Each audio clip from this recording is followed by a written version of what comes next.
Assalamualaikum warahmatullahi wabarakatuh. Halo Randizen, dimanapun kalian berada, berjumpa dengan gue lagi, tentunya Randi Subekti dalam Horror Stories kali ini. Ya udah berapa lama kita karantina? Udah nggak terasa kita karantina udah lebih daripada sebulan. Dan tentunya gue tahu, lu itu ngerasain stres, bosen, capek gitu di rumah aja. Ya, namanya juga demi keselamatan, demi kebaikan kita semua, kita bersama, ya kita harus berjuang. Ganbate. Oke. Nah, dari dampak virus yang terjadi saat ini, tentunya perekonomian pun tidak stabil atau bahkan menurun. Dan tentunya banyak orang yang menghalalkan segala cara untuk melakukan praktik-praktik yang tidak sesuai jalannya atau menyimpang gitu. Dan kali ini gue akan bahas tentang pesugihan. Dan kali ini pesugihan yang akan gue bahas yaitu pesugihan pocong atau pocong pesugihan yang banyak beredar di masyarakat luas. Dan salah satunya cerita ini ada di kampung gue. Dan langsung saja tanpa basa-basi kita mulai horror stories kali ini. Horror stories benar-benar horror. Let's go.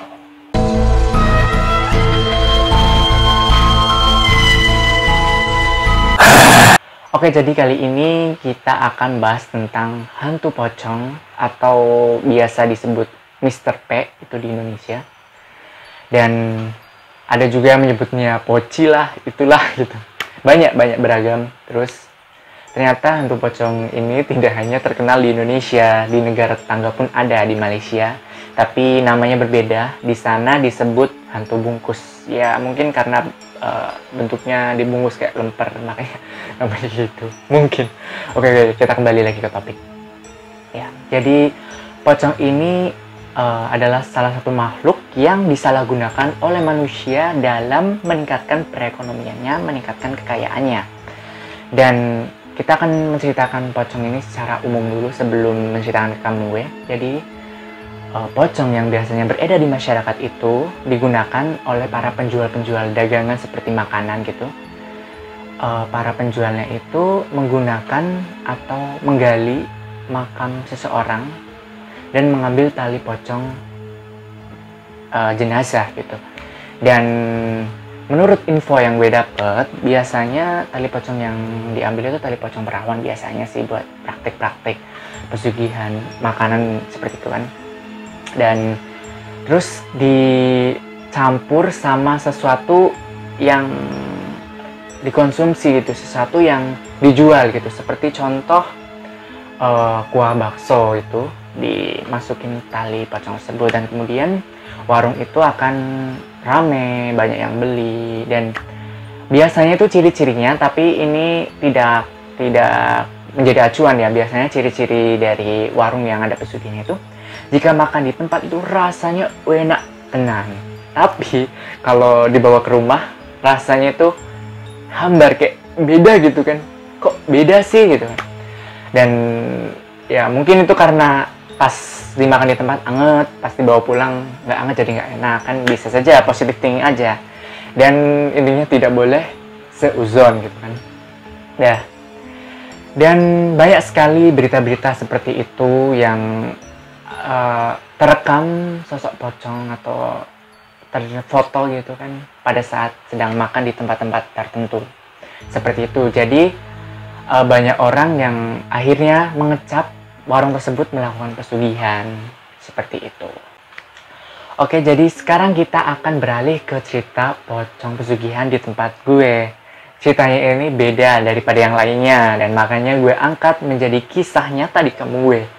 Dan kita mulai aja dengan beredarnya isu-isu. Awalnya itu nggak heboh, nggak viral itu, karena waktu itu ada isu kalau ada orang atau ada warga yang melihat pocong berkeliaran. Salah satu spot-spot yang banyak muncul penampakan itu di tempat-tempat yang sepi, gelap, atau di bawah sorot lampu, tapi itu yang sepi itu di jalanan. Dan salah satu spot lainnya yaitu di lapangan di desa gue, kampung gue itu. Oh ya, jadi gue mau ngasih tahu, jadi kampung gue itu ya asri gitu. Maksudnya belum rame-rame amat, walaupun rame sih tapi nggak rame-rame amat.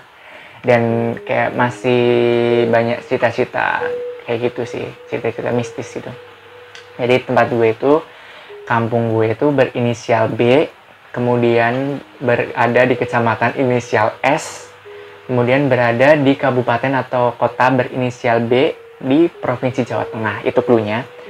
Jadi kampungku ini ya pada waktu dulu juga banyak cita-cita mistis, dan ternyata sampai sekarang pun masih beredar cita-cita mistis seperti itu, dan banyak orang yang percaya, dan karena itu ada buktinya gitu kan, nggak sembarangan hoak atau itu seperti itu. Dan kalau gue sendiri banyak nggak percaya, sampai nanti nanti gue akan ceritain pengalaman gue. Oke, jadi di desa atau kampung gue itu, pocong itu tuh menakut-nakuti warga gitu. Dan awalnya ya dikira itu kayak pocong gentayangan lah, cuma hoak lah, inilah gitu. Dan setelah banyak orang yang semakin kesini banyak yang melihatnya, ternyata pocong tersebut diduga adalah pocong pesugihan. Dan yang lebih menyeramkannya lagi, pocong tersebut adalah pocong jadi-jadian atau pocong yang mencari tumbal gitu.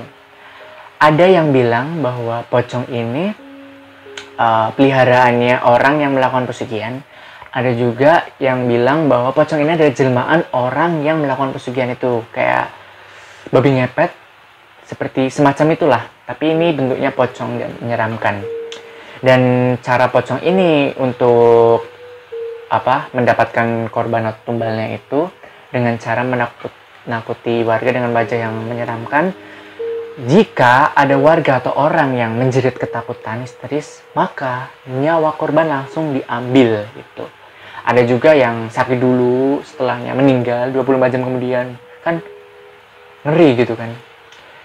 Dan ciri-ciri orang yang melakukan pesugihan tersebut di desa atau di kampung gue itu kelihatan banget ciri-cirinya, yaitu tiba-tiba rumahnya menjadi mewah, atau tiba-tiba kerja biasa-biasa aja jadi rumahnya bagus gitu, dibangun sana sini.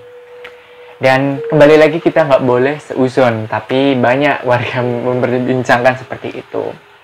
Ya wallahu alam apa yang sebenarnya terjadi. Inilah horror stories, benar-benar horror. Dan kali ini gue akan ceritain pengalaman horor gue tentang hantu atau ketemu dengan makhluk pocong pesugihan ini. Jadi pocong yang gue lihat itu, waktu itu gue sempat nggak percaya dengan kabar ini, masa sih gitu kan. Tapi sempat parno juga gitu kan, kalau kencing malam-malam gitu sendirian gitu kan.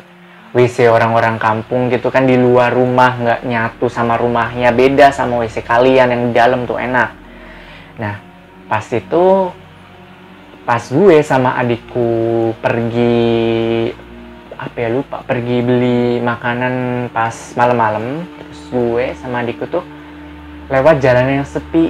Dan tahu sendiri, jalan sepi itu adalah jalan yang kanan kirinya itu kandang ayam. Dan setelah itu sepi, gelap, terus di ujung jalan itu hanya ada satu penerangan lampu waktu itu. Dan awalnya ya nggak kenapa-napa, karena ada adikku juga, jadi nggak takut-takut amat. Tapi pas gue hampir deket lampu itu, gue lihat sesuatu putih itu berdiri di situ. Dan gue sempet shock gitu kan, sampai apa itu gitu kan. Dan langsung saja gue tabok adikku, woi lihat nggak gitu kan.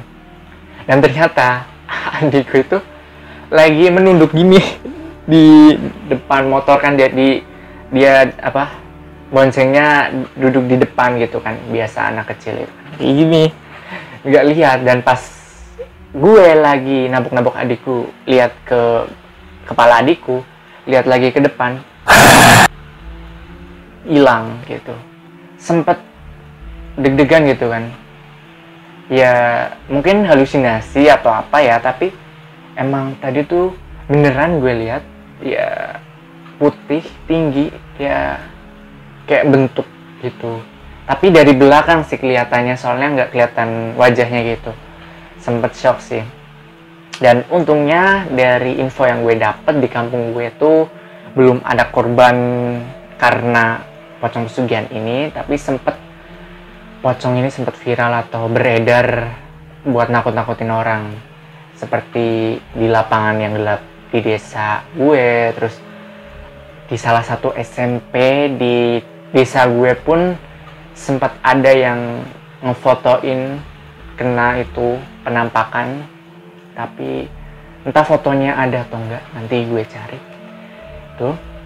Ya sekian cerita pocong pesugihan kali ini, horror stories kali ini, dan semoga enjoy dengan pembawaan gue yang seperti ini. Tetap ikuti terus horror stories yang lainnya berdasarkan kisah nyata maupun kisah yang sedang viral dari orang lain. Saya Randi Subekti, pamit undur diri. Wassalamualaikum warahmatullahi wabarakatuh.